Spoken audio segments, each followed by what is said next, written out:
What? What's up, everybody? Welcome to another episode of Pages from Rock Bottom. I'm Matt. And I'm Kim. And tonight we're joined with Lynn.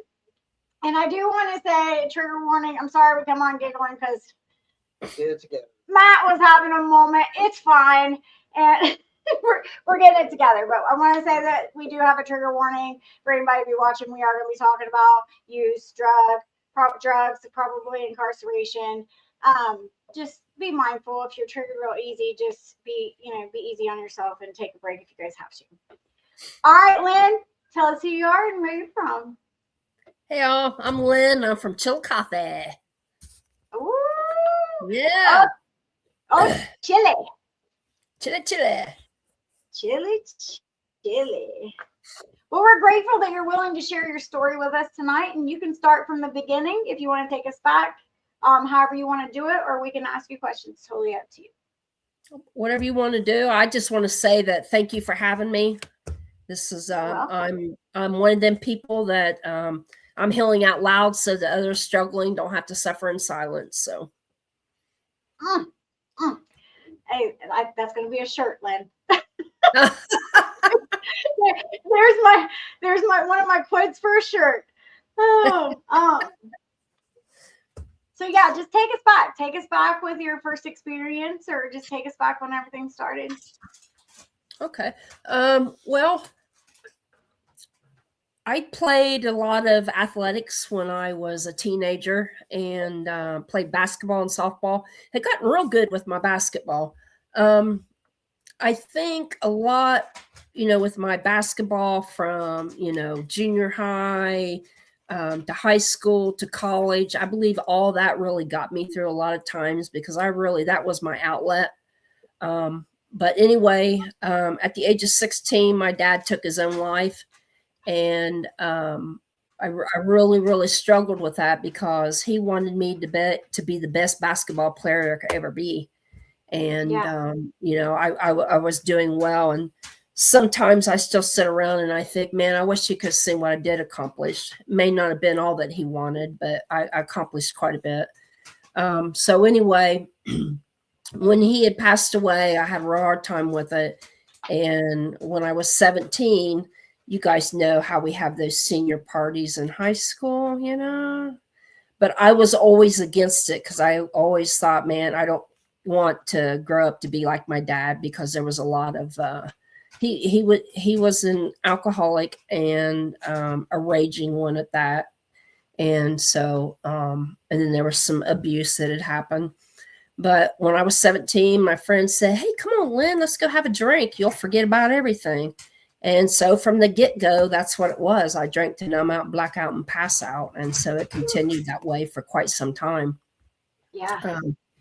So I ended up getting a full ride scholarship to college after I was named All-Ohio when I played at Adena, and got a full scholarship. And I went to Lee's Junior College in Jackson, Kentucky.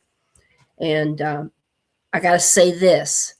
This is where I got the blue in my blood, and I'm not about to get rid of it. Go Big Blue. So anyway,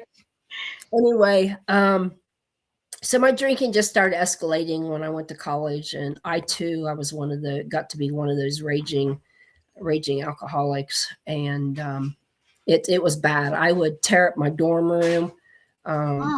My roommates, I don't know how they put up with me. They were very good Christian-like ladies, all three of them.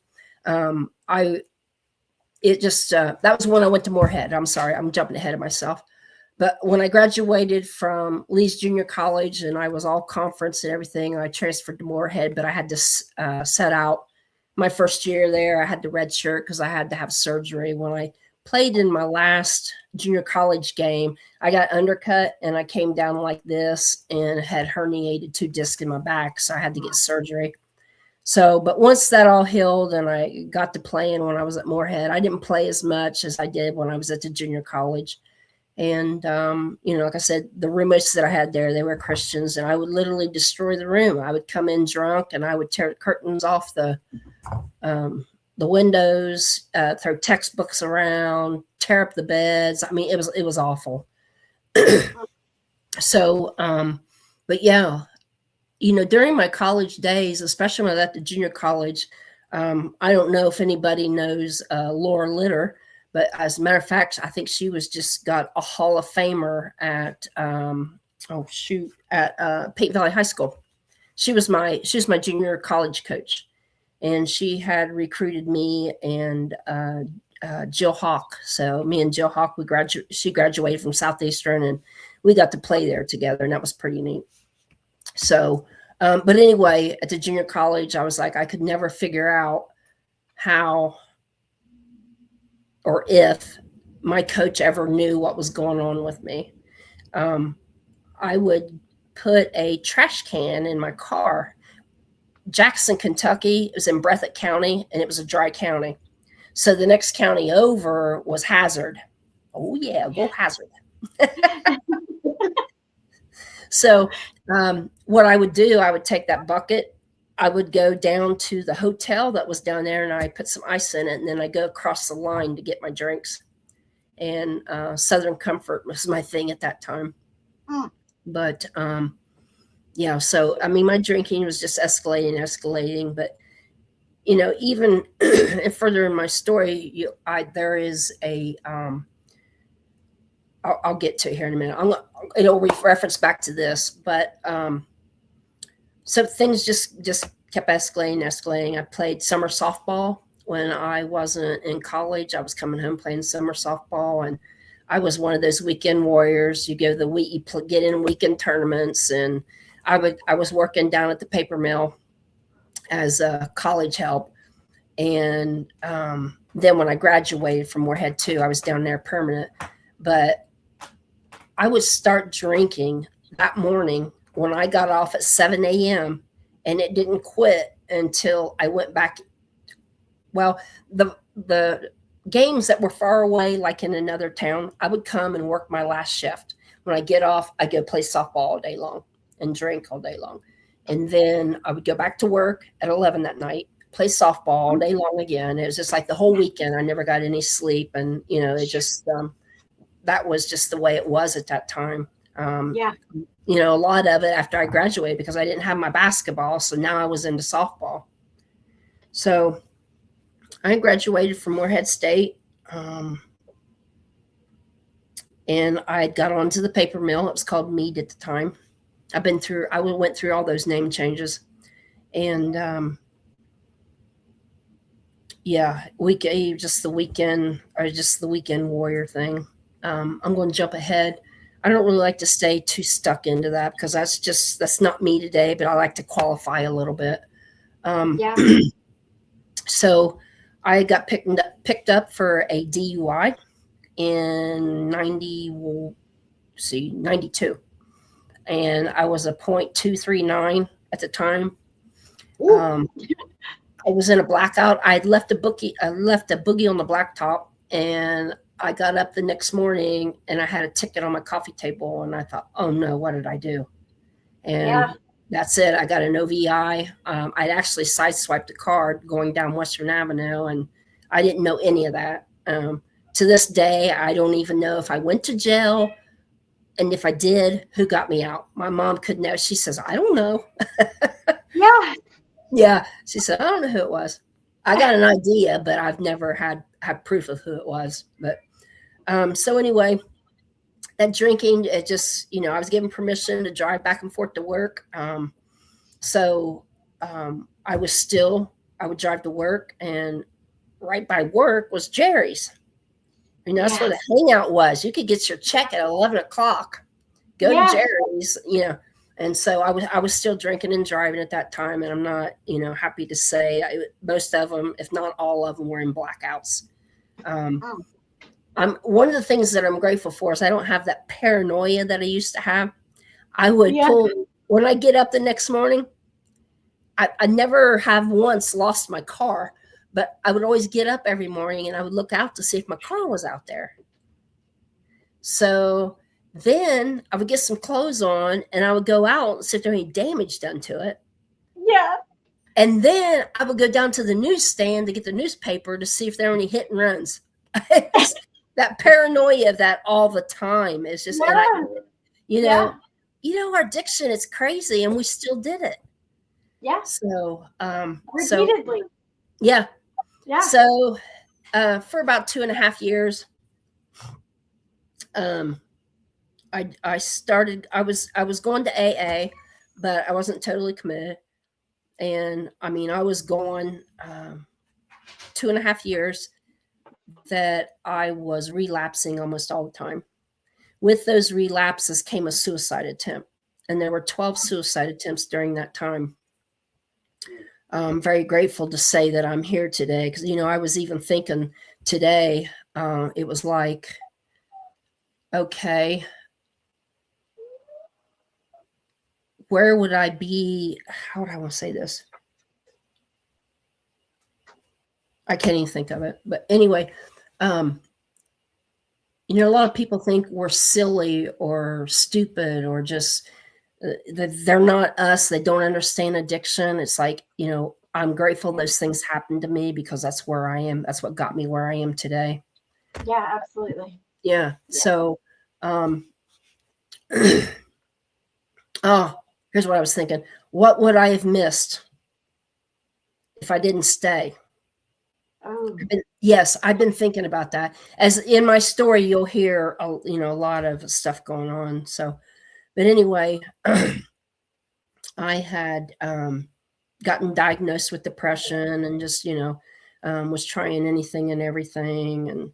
And so my last relapse suicide attempt, I'd done on a bottle of Antabuse. I should have died. When I came to, my mom was at the end of my bed crying.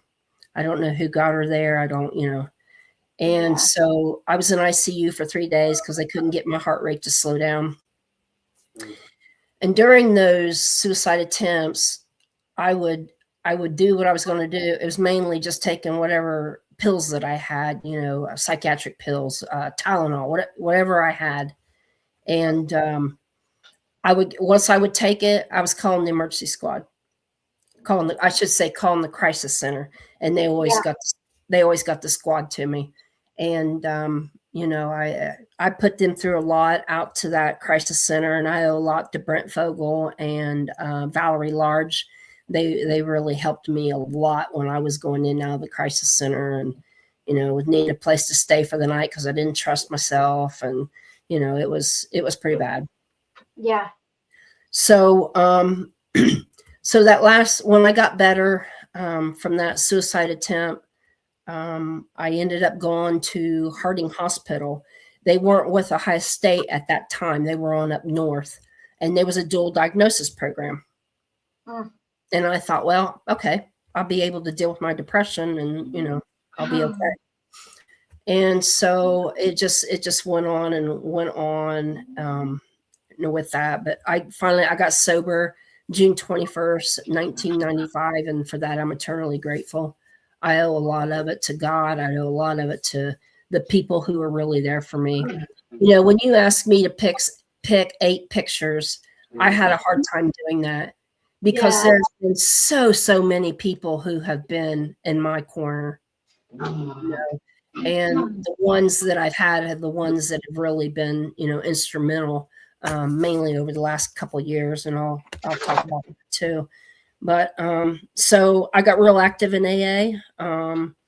I was doing a lot of stuff with the Lighthouse. I was organized. I was the entertainment person and organizing a lot of dances. And we would have the yearly gratitude day for the Lighthouse from its conception. We would do it yearly. And I was really into it. I wanted what I seen a lot of people had. And I watched them. And it's like, Lynn, you've got to do what they're doing if you want your sobriety. And so, I was able to do that. I was thinking about this today. I've got 2, a lot of people, say they surrender, and I've got 2 surrenders. They're different. The first surrender I had was just knowing and putting that flag up that I knew that I'd been beat. Alcohol had literally licked me. And doing that first step was, admit we were alcoholic, and gosh, I'm powerless over alcohol. My life's become unmanageable. And I couldn't see where I was really unmanageable. I would go into AA meetings and I would say, I'm not like them. I'm not like them. I was comparing out yeah. all the time, comparing out all the time. Now, And did you think that because would you consider yourself a functioning alcoholic? I wouldn't consider myself a functioning alcoholic. I don't know. I think I might have been in between. I don't know. Because I mean, I was still going to work. I hadn't lost a car. I hadn't lost a job. All that stuff Right. I had my house, so I didn't lose anything, but I did lose myself. Myself is what I lost. Yeah. And so when I was finally able to relate with others, then it got a lot easier, and not thinking, well, I haven't done that or that or that or that. I haven't been I didn't know if I was in jail or not, but I haven't been to prison. I haven't done any of these things other people have done, but I knew that I probably had a problem. Yeah. So, when I stopped drinking, I was up to a case of Coors Light a day when I finally quit. And I mean, it was I got to share this with you. I shared it with somebody the other day. You know those popcorn tins you get at Christmas time, and you got all that popcorn, different flavors of popcorn in it? Yeah. Well, I was one of the people, I was really good at hiding even from myself, because I always felt when I lived in an apartment before I got my house, I'm like, I'm going to hide this. Somebody's going to come. But I was hiding from myself, I think. Yeah. Yeah. So anyway, when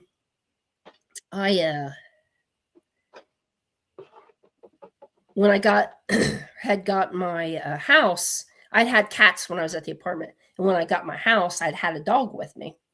And then I started getting a cat again. And so I thought, and I put all those tins and stuff down in the basement. I didn't get rid of them.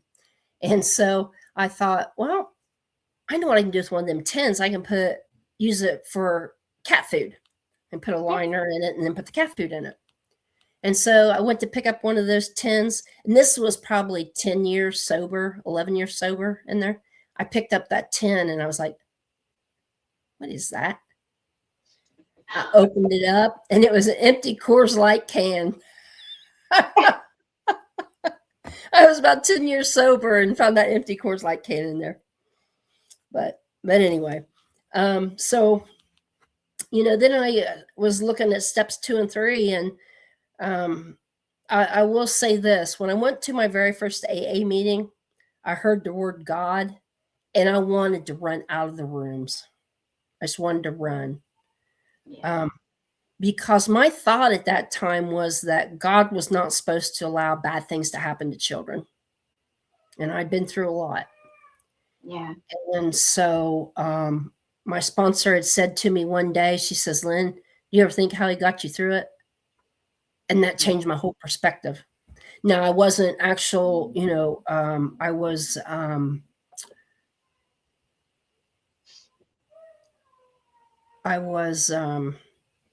it changed for me. And I was to the place that I was agnostic, I should say. That's probably what I was, agnostic. I believed that there was a higher power, but I didn't think he was going to help me. Yeah. And, because I felt like I was this god-awful person.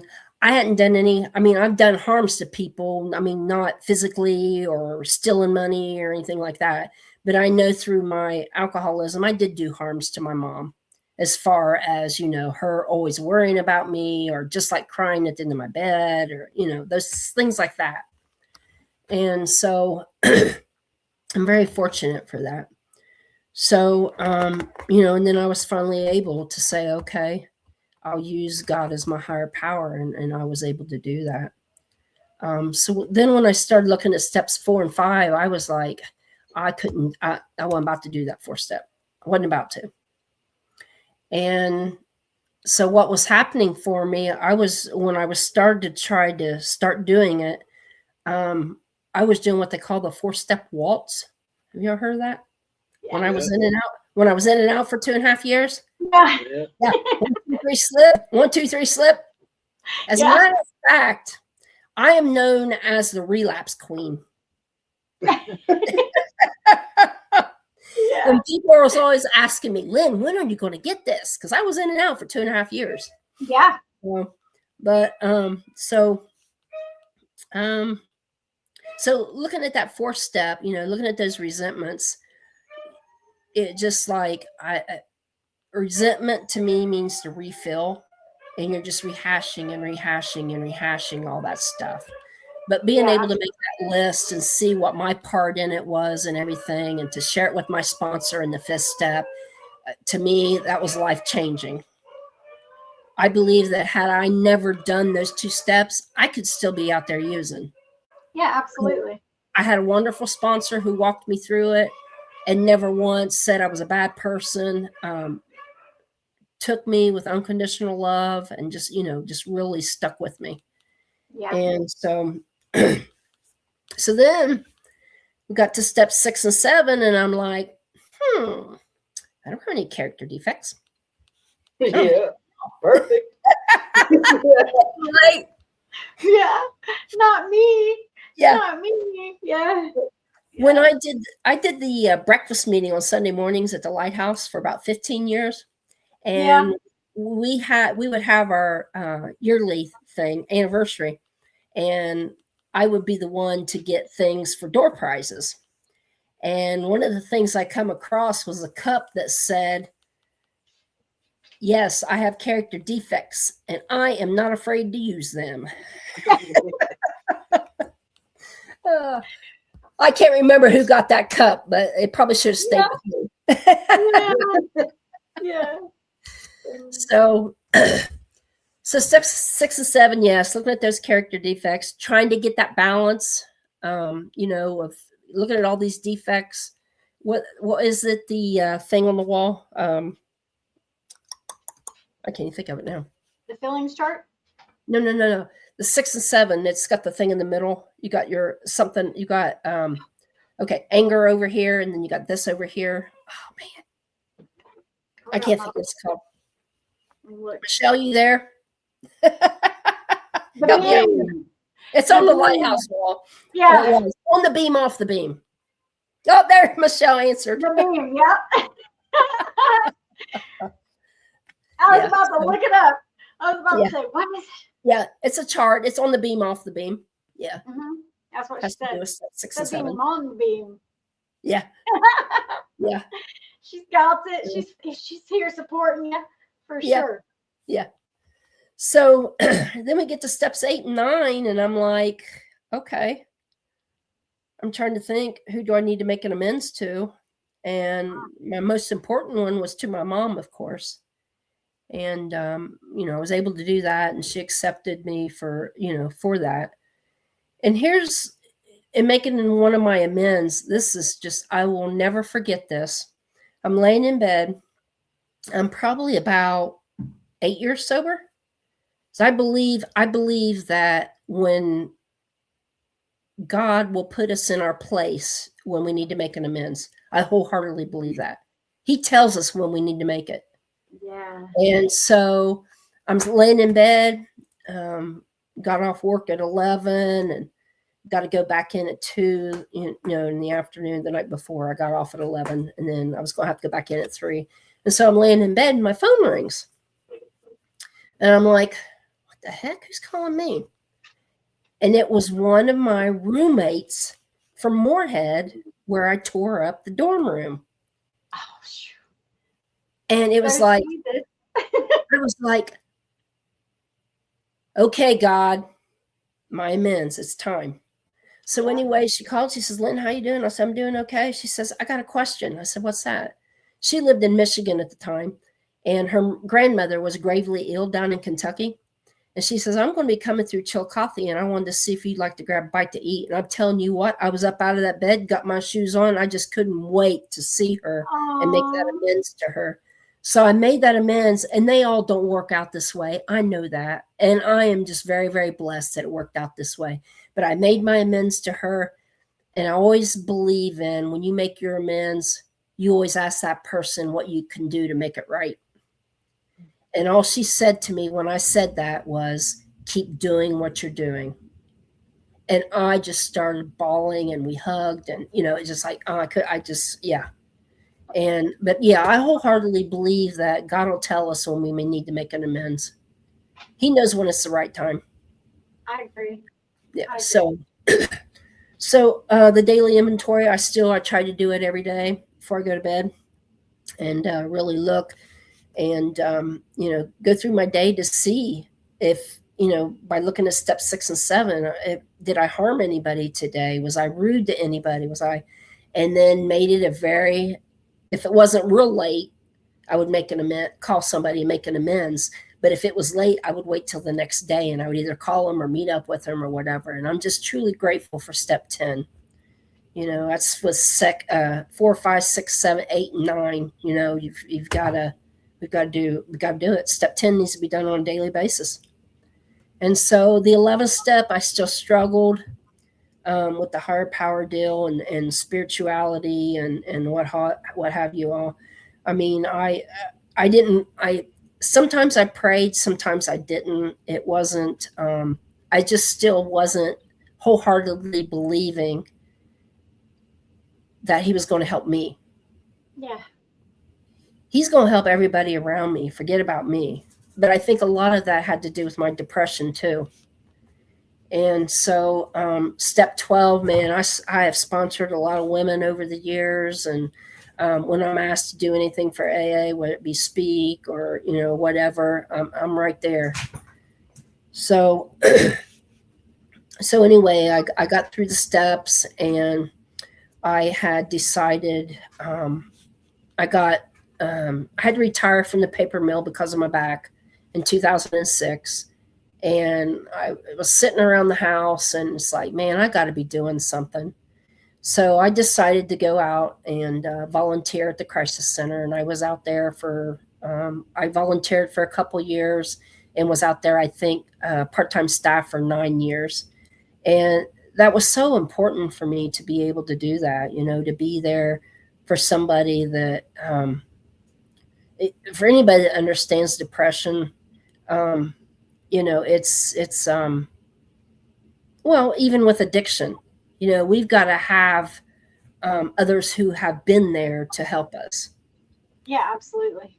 Yeah, because you try to explain to people the depression, and then they just say they don't understand, and then the next thing you know, they're walking away from you, and just I can understand that too, because I was my depression in its bad stages was really, really bad. But more on that. I believe, though, that I had to get sober in order to work on that. I don't believe that had I been working and doing my depression and trying to get where I needed to be, I wouldn't have stayed sober. I just don't, because I drank to numb. Yeah. I wanted to numb those feelings. I didn't want to feel anything. Yeah. So, but I went out to the crisis center. While I was out to the crisis center, I decided I was going back to school because I wanted to be a counselor. And I got my master's degree in 2011. Unfortunately, I'm not using it because I couldn't pass my licensure exams.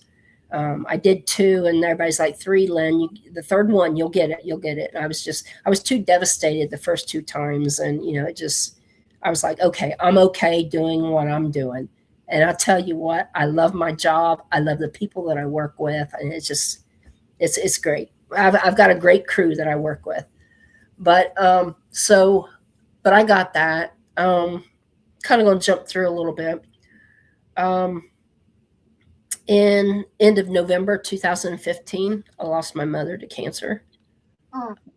It was 4-stage lung cancer, but they was able to get a hold of it in her lung and her pancreas, but they couldn't get a hold of it in her liver, and the liver is what ended up taking her. And so, my depression started getting worse and worse because my mother, she was all I had, really around here. She was all I had family wise. And, she just, I don't know.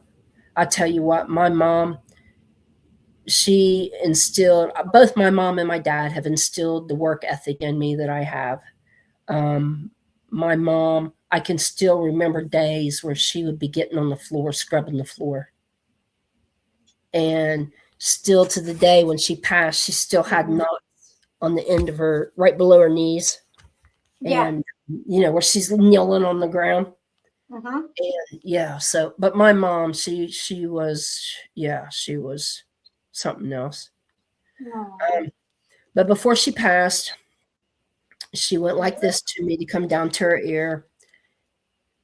And she says, Lynn, it was in a whisper. I'm not going to whisper it because you probably won't be able to hear me. Lynn, I always worried about you. And I just started bawling. And so I made it at that time a pact that I was going to get better and do better. But I didn't know how. Yeah. Because I had tried all the medications out there for depression. I tried everything. And so it just kept going.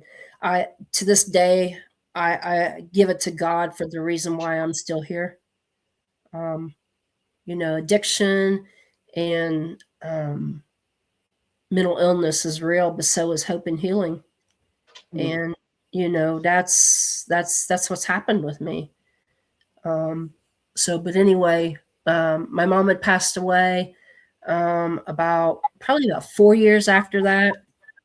My got a divorce. We remained real good friends. We really did. Paul and I mean, we were like this. I don't know if many people know Paul Tackett, but we were like this. And but we just couldn't. He started using again, and I just couldn't put up with it. But I still helped him out and did what he needed to do. I would take him to the grocery store because he lived out to the VA. But so anyway, then he passed in 22, and that was very difficult for me.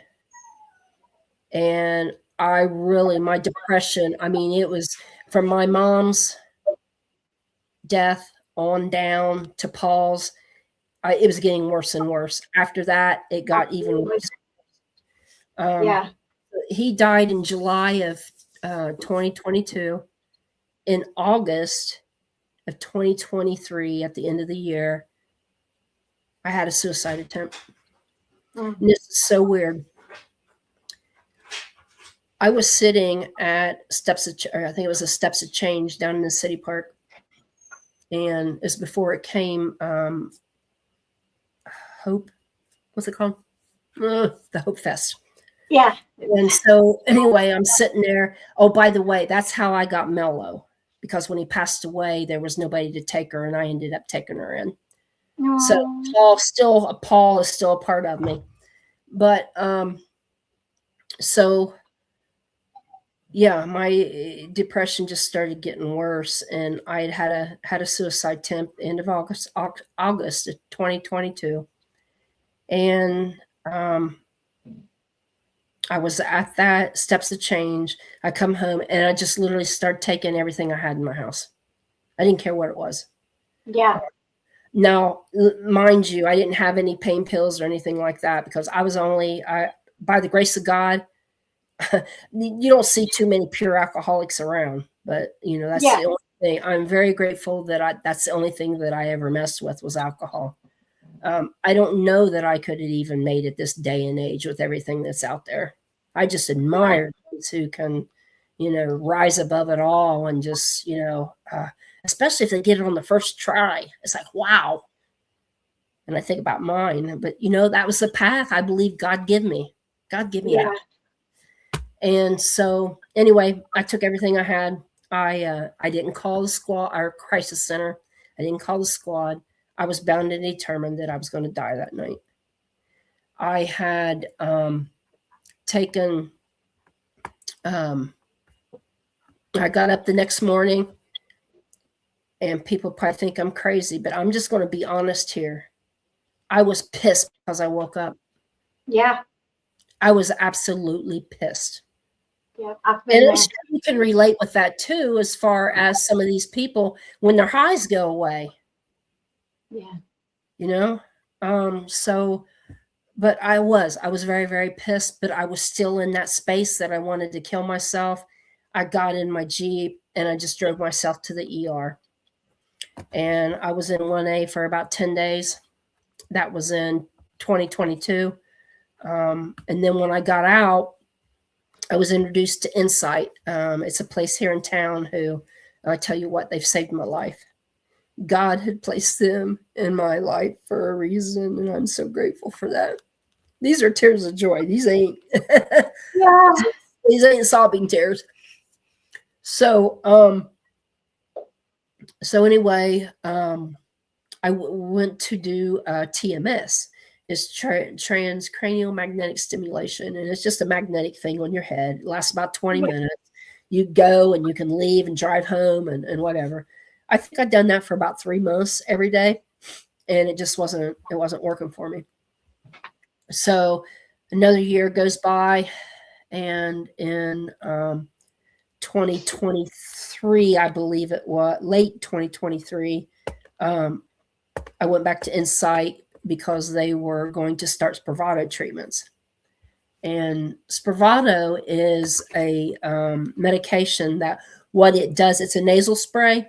And what it does, it repairs the glutamate neurotransmitters. Doesn't have anything to do with dopamine, serotonin, nothing. It's glutamate neurotransmitters. And that's what needed repaired for me. And I didn't realize it. I can remember my first day laying there and I had my treatment and I had said to Tracy Coates, I said, and I was bawling. I cried that whole treatment.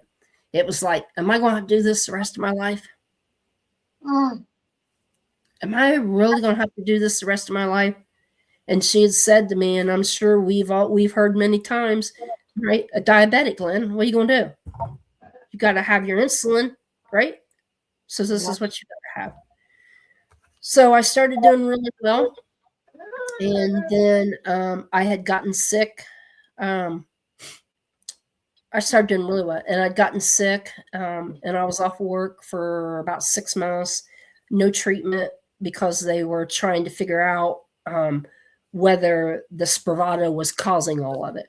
And during that time, I had dropped so fast that it wasn't even funny. So I got started back up on it. But, I just, I don't know.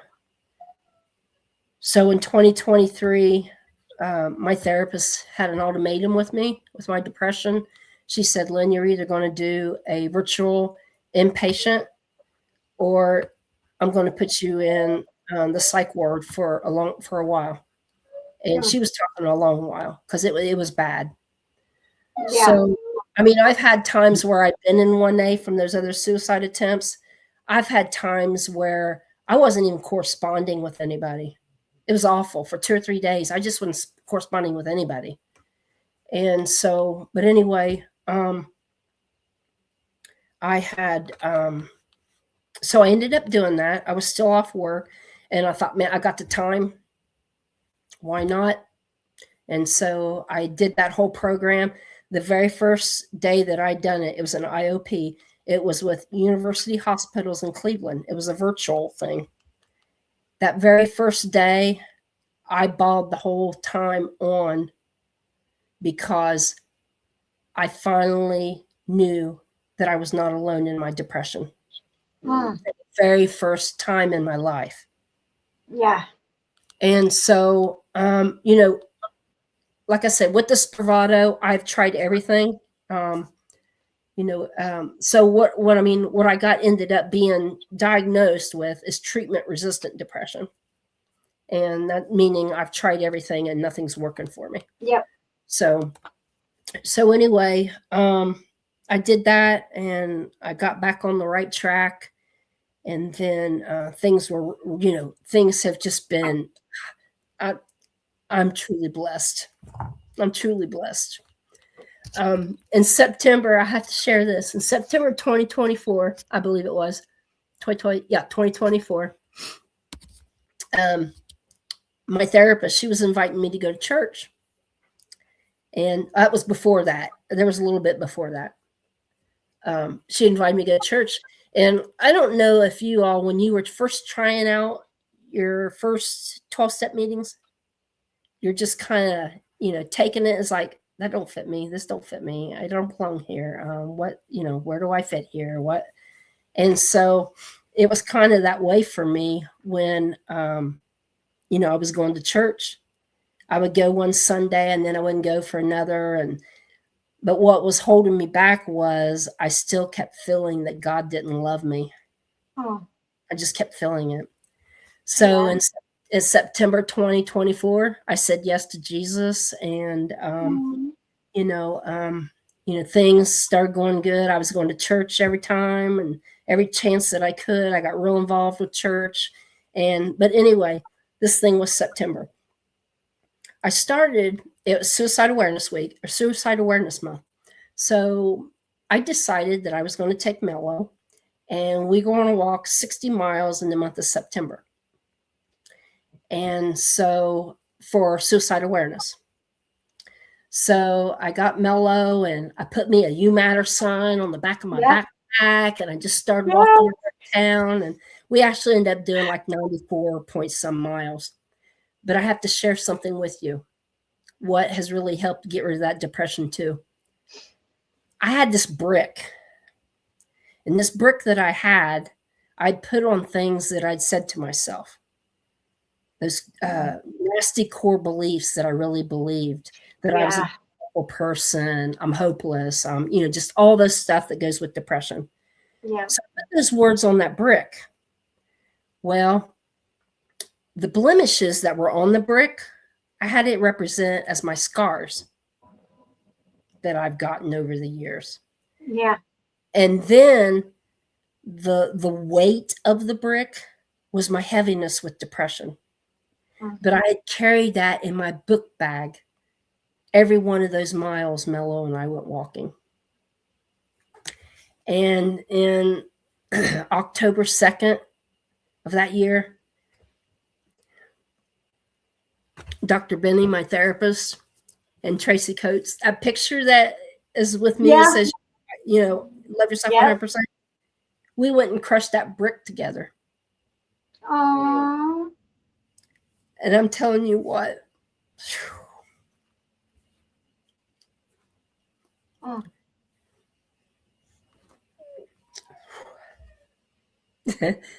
wish Dr. Benny had been around, because there's been a lot of good things happen. Yeah. So I've been wanting to write her a letter and see if somebody can get her address and send it to her, because she moved on me. How dare her? Yeah. Just stick around and watch me grow, not leave. Yeah. Yes. So, but yeah, busting that brick really meant a lot to me. So, so when in that September, I was posting everything public on my Facebook page, and how these, because I was taking, I had lanyards that I had made up. I had bracelets that I had made up, keychains that I had made up. And, I was putting them in little baggies, and I was putting You Matter cards in them, and anyone I seen, I was just handing them out. And so that was really important for me to do that. I wanted people to know they are not alone. Yeah, absolutely. They're not alone. Yeah. And so, Mello and I done that, and I've done many more walks since then. But that September is another important piece that my posts were public, and I had seen Brandy Swartz had made a comment or something on one of my posts, and we had met for the first time. Brandy Swartz is over Heartwoods. She's the head. She's the head woman of Heartwoods. Yeah. Don't you forget that, Brandy. Yeah. We know you're watching. Yeah. I love you, Brandy. I love you, Michelle. So anyway, we met out behind her shop because she has a shop that's on Water Street. In that shop, in the Shop Small Boutique. Have you heard of it? Okay. She had a shop in there. So we met out back, and we met and we got talking, and it was like we both had the same thing in mind that we wanted to do. She had lost somebody to suicide, and we both were on a mission that we were going to bring more mental health awareness to Ross County. And so in doing that, we got together, and we've had many times where we was meeting and trying to come up with ideas to do things and what have you. But from then, things have really grown, and Heartwoods now has a board, and that was back then. 2024 is probably when we started our board. 2020, yeah, probably 2024.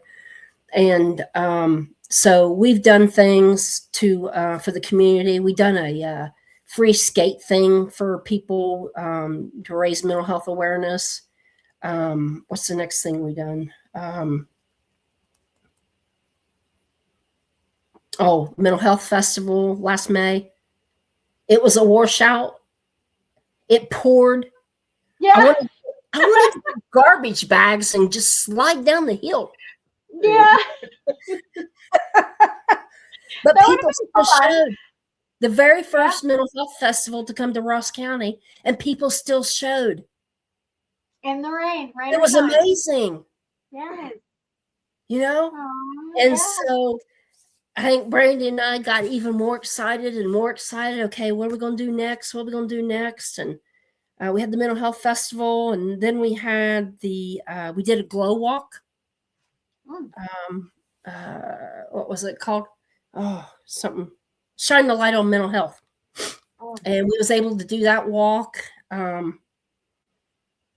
What else have we done? We're just doing more and more things. And now, I don't know if you've heard, but now there's going to be what's a Heartwoods Hug Bug. It is a trailer. It is a trailer that Brandy's been working on. I've been trying to get over to help her, but I don't know. She's too stubborn. She's like Michelle. They don't think they need help with anything. They just want to do all their own. Yeah. So anyway, we got this trailer, or Brandy did. She got this trailer, and what it's going to be a place that people can just come and know that they are not alone with their mental illness. There's going to be chairs in there. People just come in and just if you just need to talk. It's not therapy. It is not counseling. It's not therapy. It's peer-to-peer. Yeah, it's the Hug Bug, Heartwoods Hug Bug. We're hoping to have it on the road beginning of May is our goal. Well, listen, let me know if you guys ever come to Waverly, because listen, I will come up in that. Cool. Yeah, we're talk your head off. Yes, we're excited about this, to drive it around, to have it go around and just go from community to community, and just post it on Facebook where we're going to be, to come and see us and what have you. So it's going to be a place that people can come and know they're not alone, and they can share whatever's on their mind and not be judged, and safe space for sure. Yeah, Heartwoods is on the board. Heartwoods. We've got people from NAMI that's on the board. We got people from PATH here in town. Then me from Recovery Council. There's a lot of good people. We have an awesome board, and so we are so excited. We're hoping to be able to finally get a place for our mental health festival, but we can't have it down in the park. So we've been, just trying to figure out where we're going to have it. So we're hoping we can do it here soon. But we only had like 6 months, I think it was, to prepare when we had the first one, if it was even that long. Yeah. And we were surprised at the way it turned out, and what have you. But hopefully we'll find a place, and that will be going on in May again too. So First annual mental health festival. That sounds good. That sounds awesome. You know Yeah. what I mean? Yes. Uh, Yes. I think that we need more of that, more awareness. yeah. And Michelle said, we should bring it for March United. Yeah. Yes. We want to take it to You're different welcome. events. Yes. We want to take it. We want Ruck 22 will be coming up too. We want to have it there for Ruck 22 and just, Yes. we just That's want a great people- idea. Love it. Yeah. We're excited Yeah. about it. You So should then be. anyway, I had said yes to Jesus in September, and then September 30th, I got baptized, and I wore my shirt of my mom. I had to pull another shirt over, but I wore my mom with me. Yeah. I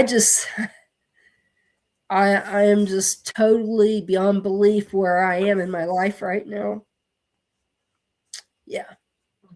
What I could have missed if I didn't stay. Yeah, I've seen that. Yeah. That's gonna be a shirt too, Lynn. I love it, but it's the truth though. Like,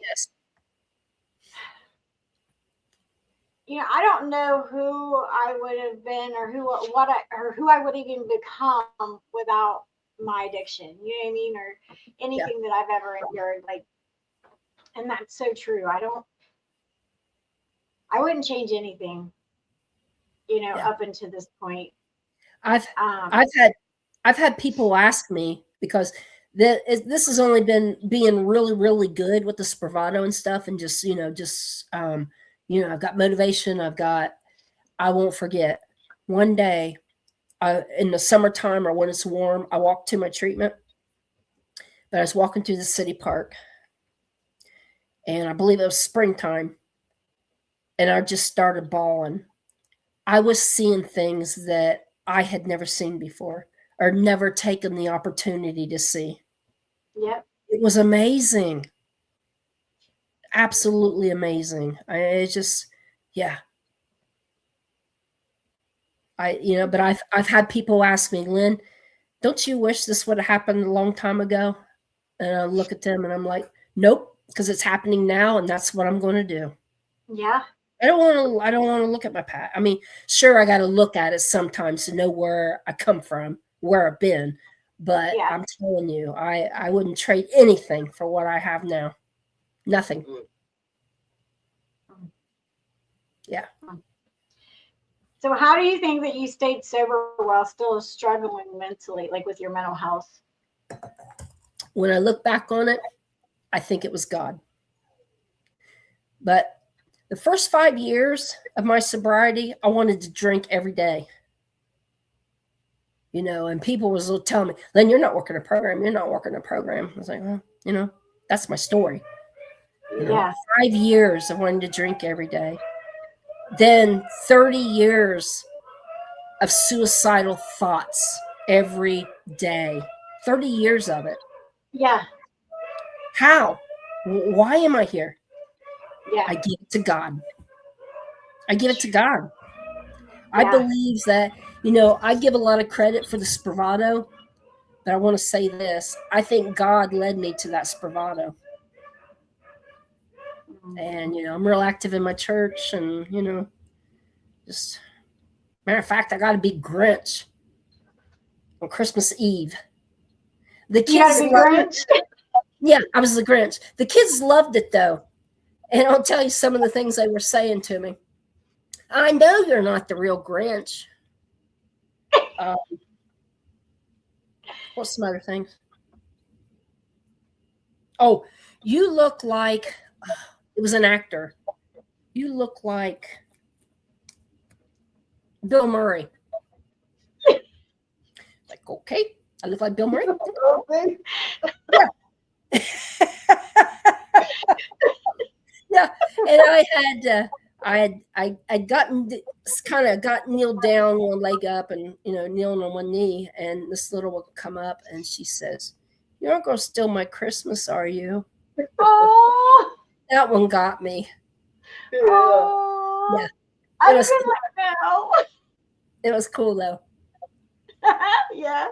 I was a happy Grinch. I was dancing around. My mask didn't look like I was a happy Grinch, but I was a happy Grinch. I was dancing around and but yeah, I'm real active with my church. It's pretty neat. I got to say this about my church too.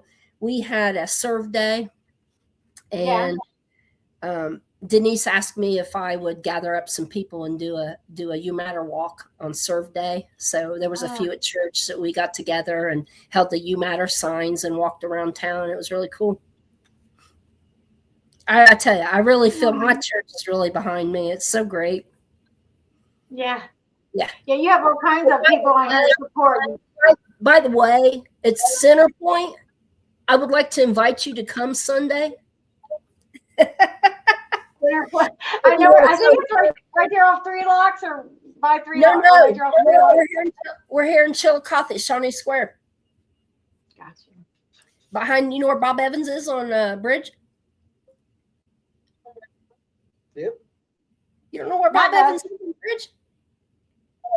You know where IHOP is? Yeah, he does. Okay, it's way back there in that parking lot. Way back there in that parking lot. Way back there. Oh. Yeah. But yeah, I wouldn't change anything. You wanna? Which one? Whatever one. How did you get involved with Heartwoods? Well, like I said, in September, I done that walk with Mello, and she met Brandy has seen one of my posts, and we had met one day, and that was the first time we ever met, and yeah, it just clicked. She was at the march. Yeah. Yeah, March United. I've heard a lot about her as a guest. She was at the march. Yep. Yeah. She's already talked about the Hug Bug Project. You done answered all of our questions, Lynn. Oh. Yeah. No. Oh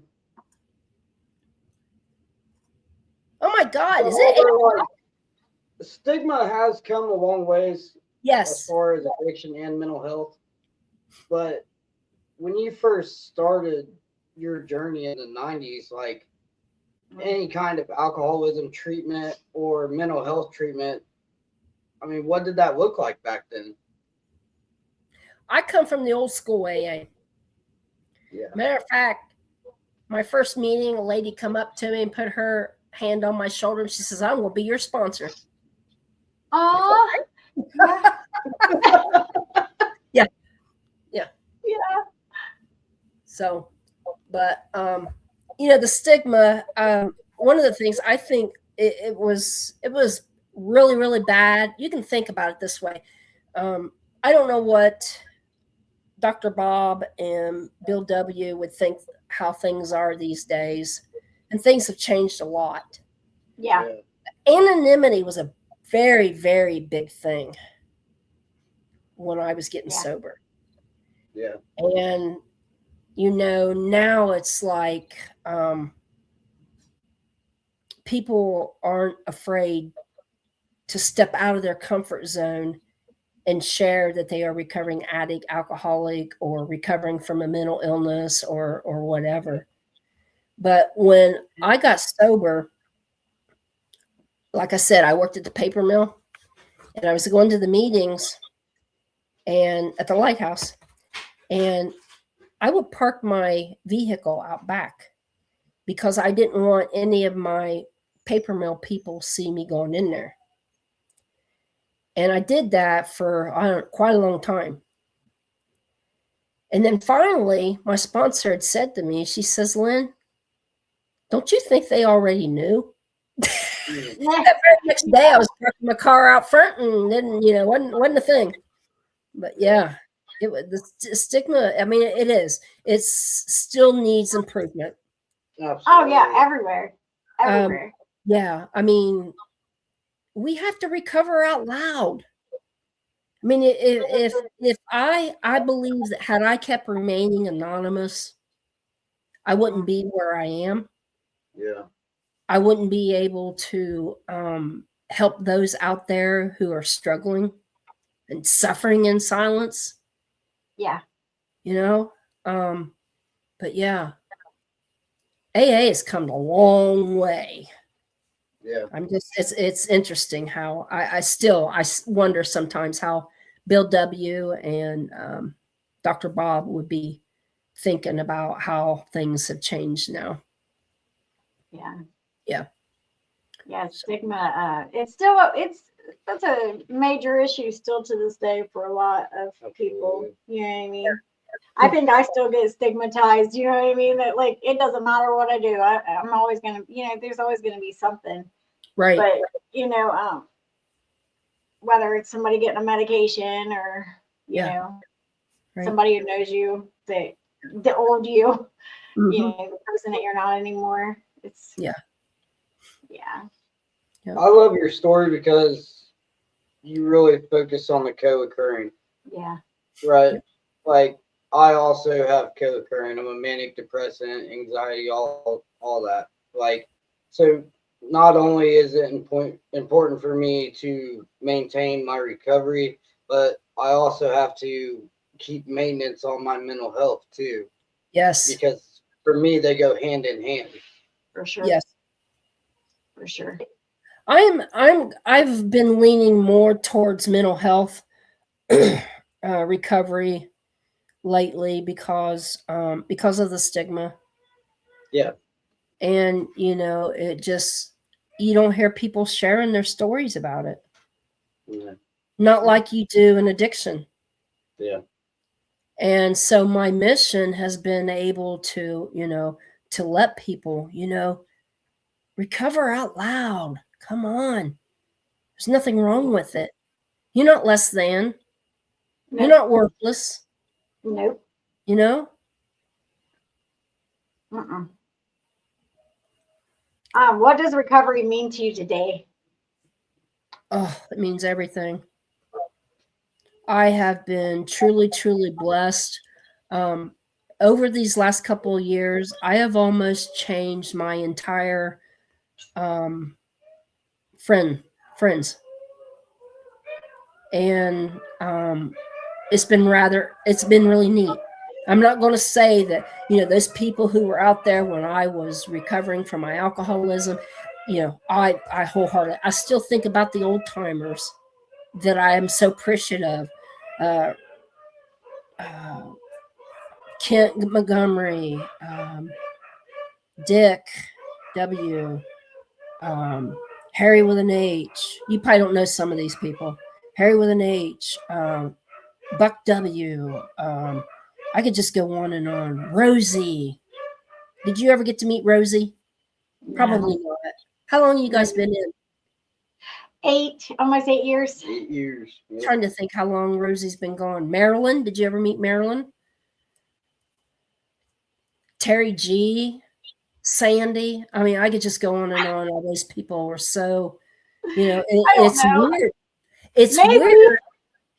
It's weird because I am now an old timer. Yeah. Where all these people go, they're supposed to stay and be my old timers. Come on, get back here. But you're one of lot of them. The inspiration of people. Should I remember Pauline? Yes. But you're that inspiration now. Like it just keeps going. Inspiration just goes. It never fades. You know what I mean? Yeah. We always remember the ones that don't make it, and we remember the ones that do. Yep. So it's. And you said it early on in the episode that if you want to do this, you have to surround yourself with people who have what you want. Mm-hmm. And for me, you are that. Yep. Thank you. Yeah. 1995, like it's hard for me to even fathom that. Was you even born? 7 years.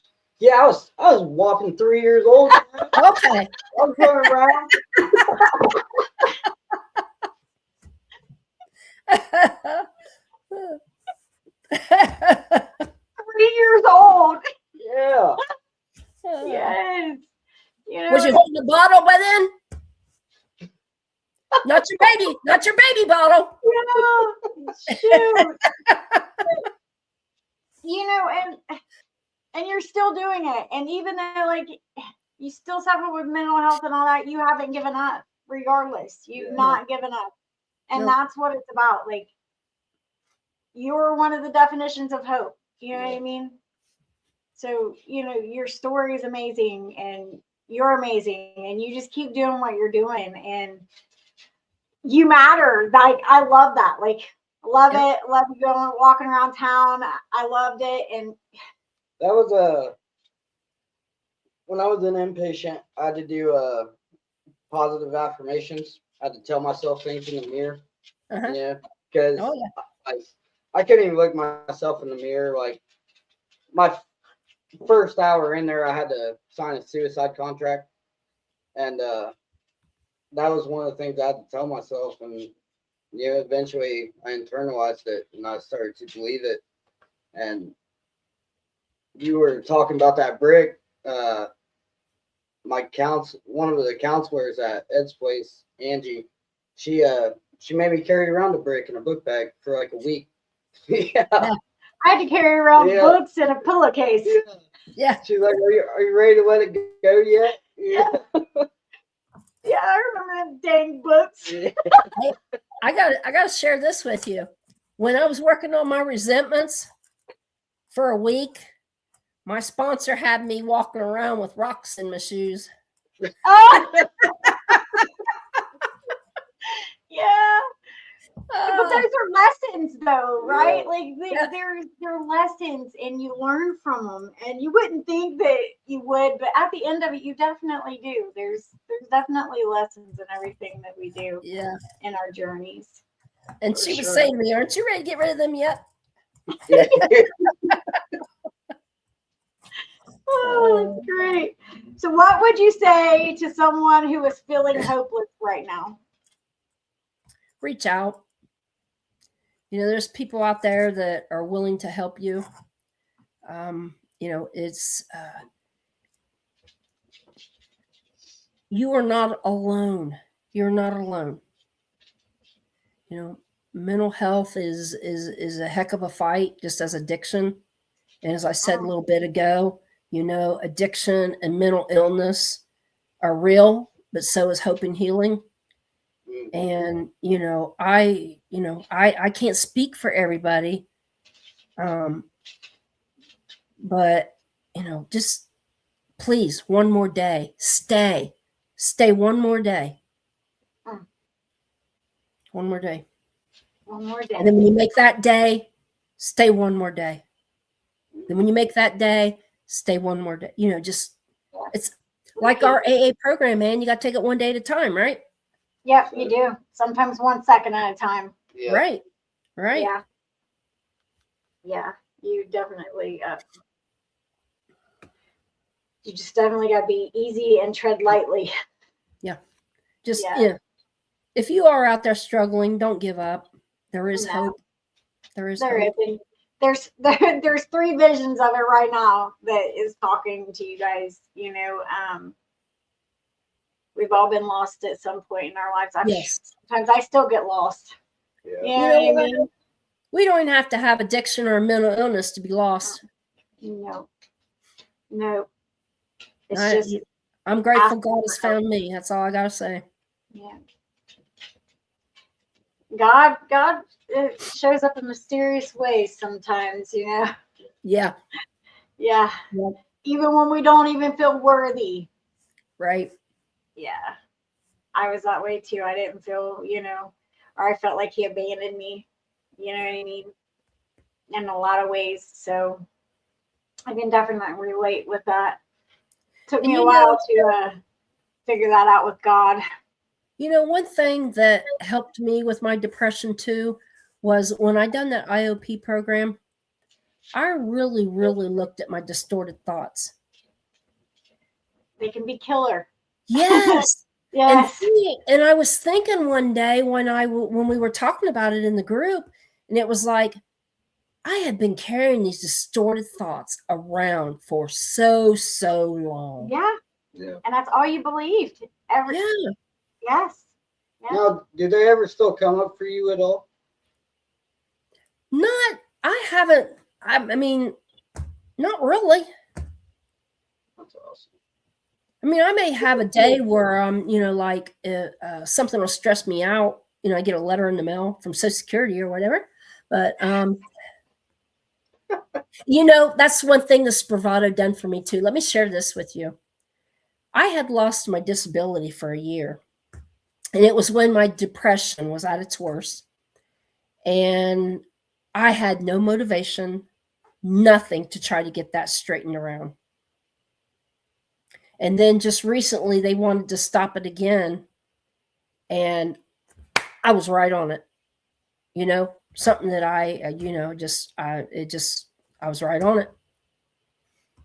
So, and they admitted they made a mistake, and things are hopefully getting corrected still yet, but hey, It'll work out. Do you guys work in recovery? I work from home as a case management specialist, and he works at Asplin. Oh, okay. You know what I've learned through dealing with Social Security? What the is same it? thing I do. The same thing I do at work. Document. Yeah. Document everything. Yeah.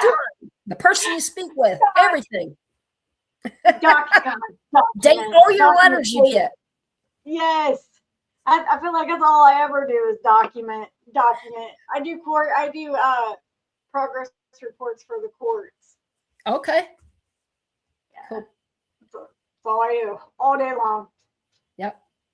Until I turn into a report. I don't get to talk to nobody, so this is like a highlight to my week. You know what I mean? So.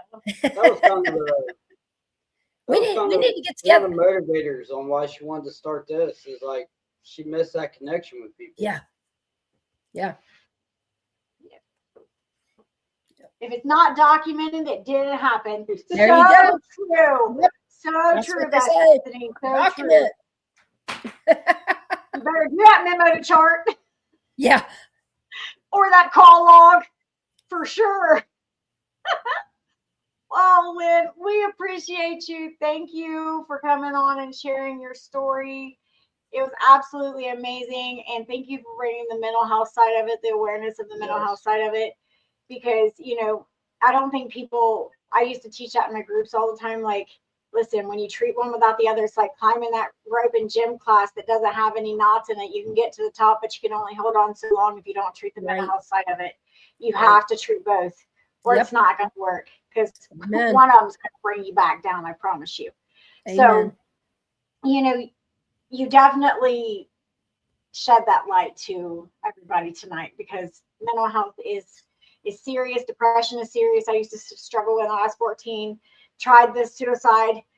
Took over 100 and some pills. Had to have the charcoal stomach pumped, and I was vomiting and pooping at the same time. You know what I mean? That was the most awfulest thing, but it didn't stop me. You know what I mean? And you know what? One of my suicide attempts, they got me to the ER, and they was the charcoal deal, and I was screaming at the top of my lungs, "Let me die, let me die, let me die." And they was having to strap me down and everything. And there's this person over here, "Please help, please help." And I'm like, oh my God. Yeah. I vision that sometimes. It kind of eerie for me. But today it's life.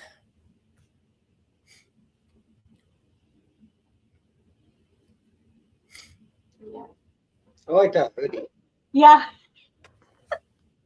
He likes your hoodie, Lynn. Yeah. See my hat? Yeah. Oh. Yeah. Yep. I've always got something. I've even got You Matter shoes. Did I have them the day that I was there for March United? Maybe. Don't make me go Yeah. back through footage because I will. But they're wore out. But they're wore out. Because I We walked are a lot of getting you a new miles pair. with I walked a lot of miles with Mello in it, and they're already got holes in them. No. Have to get me another pair. You have to get you another pair. Oh. Well, Lynn, we appreciate you.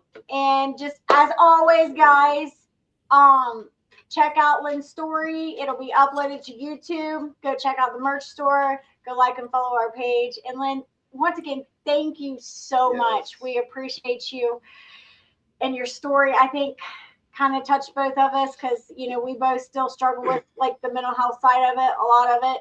Yeah, I'm a phone call away. I relate so much to your story. Failed suicide attempt, and you know, my last suicide attempt, it was an overdose, intentional, and a girl that I sold drugs to showed up at my house. She wasn't supposed to be there, but she Narcaned me and saved my life. And you know, when I woke up, I was pissed. Like, I can't even die right. You know, honestly, you inspire me, and I appreciate you, and I thank you for coming on. Aww. Thank you so much for having me. I love you guys. Oh, we love you too. And we hope you have an amazing night. Yep. Guess what? What? You matter. That you matter. You matter. All right. Everybody have a great evening. You too. Monday, we have Melody Dow joining us to tell her story. And do not forget to go like and follow us on YouTube, our podcast channel on YouTube. We will upload this. Lynn, I will make you a shirt, and go like and follow us on pages from Rock Bottom on Facebook. What's your favorite color? Purple. Woo! All right. We will make a shirt, and then I will tag you, and I will send it to you so that way you can see it in honor of your episode tonight. And I'll try to wrap it around also mental health awareness too. So wish me luck. We'll do it together. Yeah. Cool. All right, we need to get together for some coffee sometime. Yes, something. We're free all the time. We're free. We don't do anything. We don't. We stay in our safe place. You know what I mean? Yeah. Yeah, we do. But yeah, we definitely have to set up that coffee date for sure. I'll come and check this church out. Okay. You said you've been looking for a church. Maybe that's God talking to us right there. Yes. Maybe. Center Point Church. Every Sunday, 9 and 11. 9 and 11. He's going to be talking me into coming to church, Lynn, so we might have that coffee after church one day. I hope I see you. All right, everybody have a good night. Join us Monday with Melody Dell, and we'll see everybody Monday. Thanks, guys. All right, bye, guys. Have a great weekend.